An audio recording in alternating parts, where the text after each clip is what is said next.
Harvey Stern is loading up for a treasure hunt, a hunt for history. All right.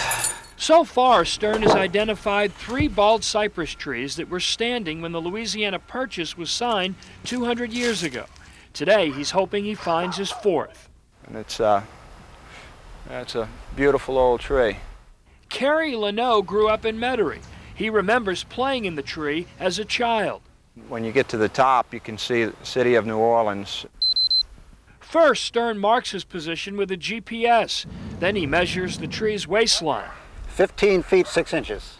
Promising, but not proof. Size isn't everything. Generally, city trees grow faster than ones in the swamp. You really have to go in there and core it to get an idea. A 14-inch hand drill takes him about a quarter of the way in. So far, it feels pretty solid. No guarantees, but Stern says that's a good sign. We should get a good core. Wgno is optimistic. Lewis and Clark would have seen this tree if they would have come by here. Towards the outside, you've got some pretty visible rings here. You can see these brown bands here that are fairly far apart. Sometimes Stern takes the samples back to his home and looks at them under a magnifying glass. But today he came right to the biology lab at UNO. To get a better look at the rings, Stern sands the sample. 3 different grits take him to the nitty-gritty.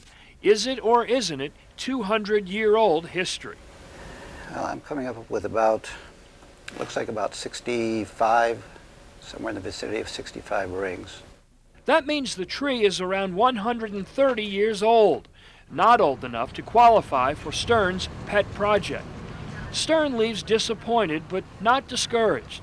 After all, the hunt is just beginning. We've been taught to respect our elders. These guys deserve our respect. Tom Bagwell, ABC 26 News.